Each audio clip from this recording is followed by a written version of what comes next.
সন্তত নাচে তুমি কালো মনে মুক্ত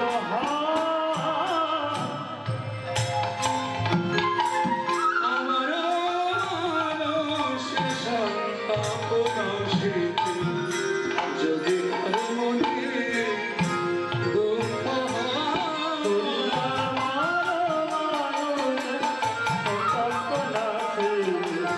তুমি কালো মনে মুক্ত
আমাদের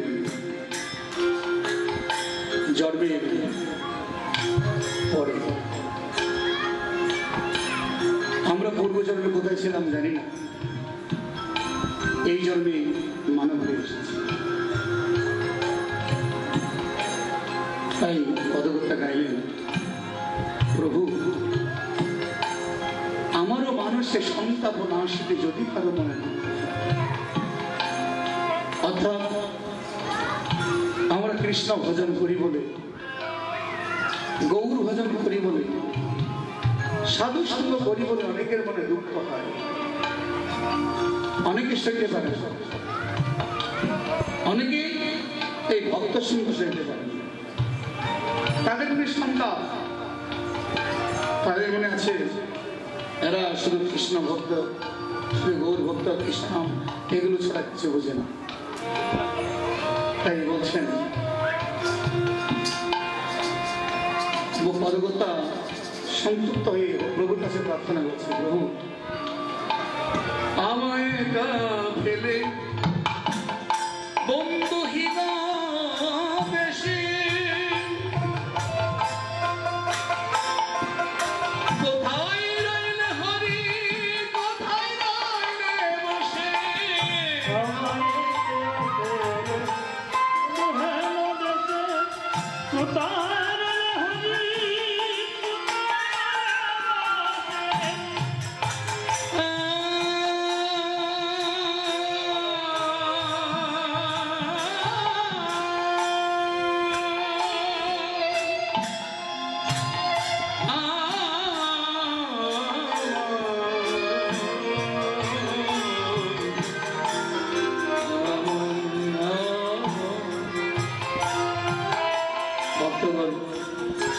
মনে রাখতে হবে এই পৃথিবী আমাদের বন্ধুহীন, এখানে কোনো বন্ধু, এই জগৎটি হচ্ছে বন্ধুহীন দেশে। একটু ভাবুন কে কার বন্ধু। ক্ষণিকের নাট্য মঞ্চে উঠে আমরা শুধু অভিনয় করে যাচ্ছি, অভিনেতা হয়েছে, কিন্তু বন্ধু কেউ আছে বলে মনে করি।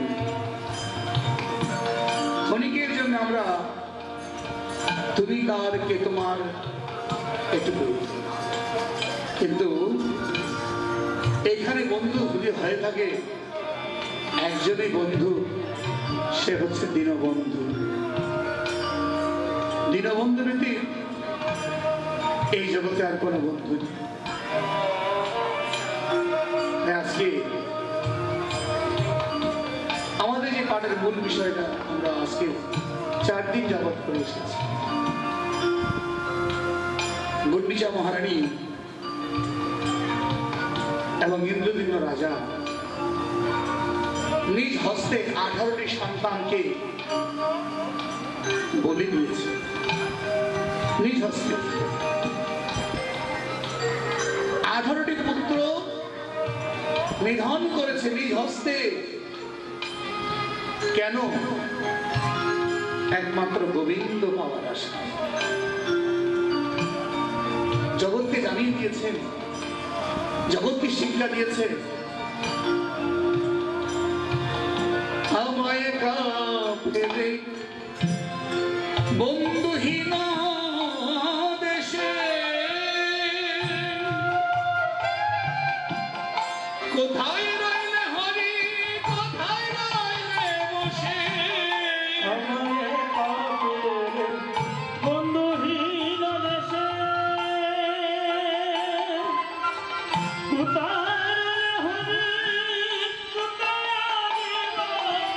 আমি তাহার উদ্দেশ্যে যাব সেই দেশে, তাহার উদ্দেশ্যে যাব সে দেশে, আমি তাহার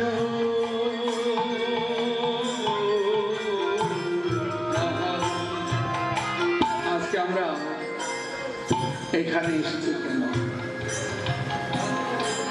সেই বন্ধুর খুঁজে আমরা সকলে এসেছি। কোন বন্ধু? সেই দীনবন্ধুর খুঁজে আমরা এখানে